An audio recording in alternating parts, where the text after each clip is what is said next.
خو په دې ځای کې که تاسو کوشش وکړئ فقط چې دغه اواز ملګرو تاسو واورئ کامنټونو کې بی خود و دروغی رو به این شخص دادن. طول 1400 سال با همین لقب هم خیلی رو فریب دادن که هر جا می نشینید و بلند میشید میگن ابوبکر صدیق.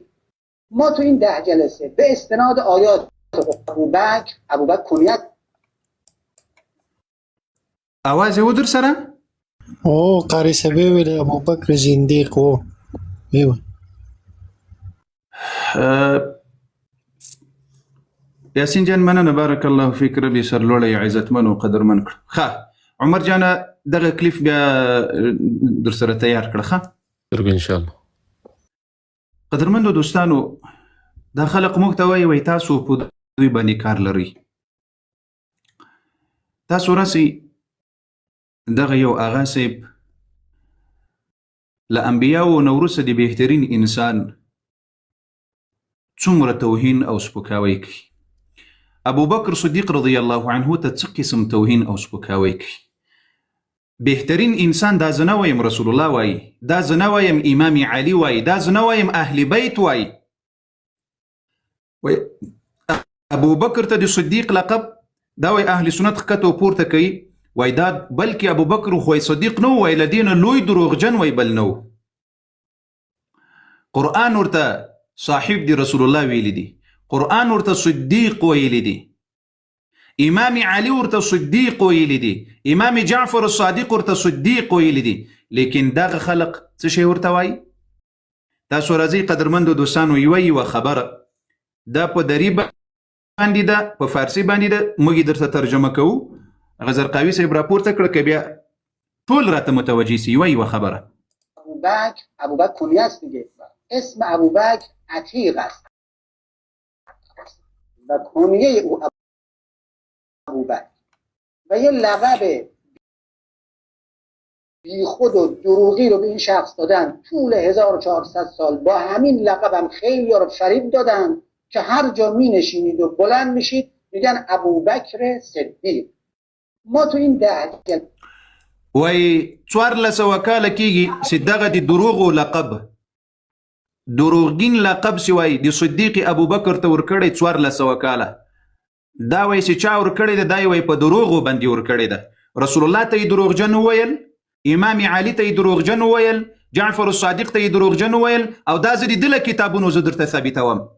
همدغه د دوی ملا د دا عیدي قسم نه د مسلمانانو ټولو اهل بیتو ته دروغجن وویل، رسول الله ته العیاذ بالله دروغجن وویل. دا خبره یې تاسو بیا واورئ. کنیه او ابوبکر و یه لقب بی خود و دروغی رو به این شخص دادن. طول 1400 سال با همین لقب هم خیلی رو فریب دادن که هر جا می نشینید و بلند میشید میگن ابوبکر صدیق. ما تو این 10 جلسه به استناد آیات قرآن، احادیث مختلف، حتی سیره خود ابوبکر و دخترش عایشه اثبات خواهیم کرد. البته را بدون هیچ بی‌ادبی اثبات خواهیم کرد که این شخصی که لقب صدیق گرفته است صدیق نیست. این کسی که مریدهاش به دروغ لقب امیرالمؤمنین رو گرفتن، به تعبیری سرقت کردن و دادن به ابوبکر، نه تنها صدیق نیست بلکه کذاب است. الله اکبر. مسلمانانو و موریدو وای دغه لقب سی ابوبکر صدیق ته چا ورکړی ده. نه یوازې داسې دا لقب دروغجن ده بلکې ابوبکر خو صدیق نه ده بلکې کذاب ده، دروغجن ده العیاذ بالله. څوک د ما د پیغمبر توهین کوي، څوک د ما د پیغمبر صلی الله علیه وعلى آله وسلم د جنتی صحابه و توهین و سپکاوی کوي. دا یاری بیا واوریا ټول مسلمانان. دروغ لقب امیرالمؤمنین رو گرفتن، به تعبیری سرقت کردن و دادن به ابوبکر، نه تنها صدیق نیست بلکه کذاب است. وای دا چاسی دغه د صدیق لقب و اغلا کړی د موږ اهل سنت والجماعت صحابه خې ابوبکر تی ور کړی ده. دا خو وای یوازې دا نسی وای د صدیق نو بلکې وای کذاب و دروغجن. یو ځل بیا واوري چې دا په نامو مسلمانان او دا جاهل له دین نه خبره دی واوري. سرقت کردن، دروغ لقب امیرالمؤمنین رو گرفتن، به تعبیری سرقت کردن و دادن به ابوبکر، نه تنها صدیق نیست بلکه کذاب است. این رو اثبات خواهم کرد. این کذاب رو هم من فحش نمیدونم عزیزان. كذاب زوي درت ثابتهم سيدا كذاب ده تسوكي أبو بكر الصديق رضي الله عنه، تسوكي هغا إنسان سيدي هغبو أرى إمام علي رضي الله عنه واي قدر من دوستانو أبو بكر تشا صديق ويا ليدا رسول الله صلى الله عليه وسلم. رسول الله إمام علي اول سر وای دغه لقب چې چا ورکړی ده دا وای دروغګین لقب ده او په دروغو یې وای ورکړی ده. خلاص اول دروغجنې چاته ویل امام علي رضی الله عنه. بس رسول الله صلی الله علیه و علی آله وسلم ته زه په دې خاطر روایت نه ځم ځکه چې رسول الله صلی الله علیه وسلم سره د دوی کار نشته. دا سنن ابي داود د مسلمانانو یا اهل سنت کتاب ورسې د دوی له کتابونو یې پسې درته ښیم. سنن ابي داود مسلمانانو دا در سره نوٹ کړئ 1521 نمبر روایت ده 1521 نمبر روایت ہے. تاسو دې ځای کې وګورئ علي رضی الله عنه نما واوریدل دغه اسماء ابن الحكم الفزاري قال سمعت عليا رضي الله عنه يقول علي رضي الله عنه ویل چې کله وخت ماته د رسول الله صلی الله علیه وسلم صحابه یو روایت یو خبر د نبی علیه السلام راته وکړي نو وای زه هغه ته قسم ورکوم کله چې قسم راکړل بیا د هغه خبره باندې باور کوم. اوس وګورئ وای وحدثني ابو بکر وصدق ابو بکر کله چې ابو بکر خبره راته وکړي نو ابو بکر په خبره کې صادق ده، صادق انسان ده. د صدیق لقب چا ورکړي؟ ابو بکر صدیق ده علي رضی الله عنه. دا وګورئ سمعت عليا عليه السلام وحدثني ابو بكر وصدق ابو بكر رضي الله عنه. دا دی اهل سنت کتاب سنن ابي داود. قدرمندو دوستانو زه راځم یو بل ځای ته د دې خلقو کتابونه زه تاسو ته وښیم. مسلمانانو لیږ راته متوجه سي د اهل بیتونه یې اوس پسې درته ثابته کړم. دا کوم کتاب ده؟ کشف الغمه.